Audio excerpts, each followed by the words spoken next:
Hürmetli dostlar, hürmetli müzik sevişi dostlar. Mene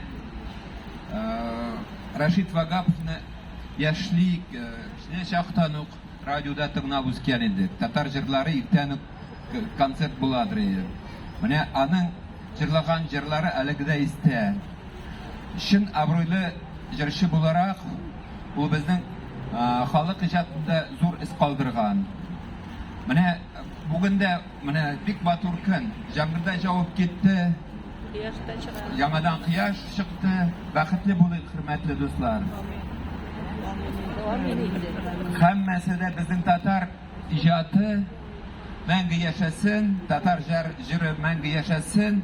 Менә бу конкурста жыл сайын 100дән артык безнең сәләтле балалар катнашалар.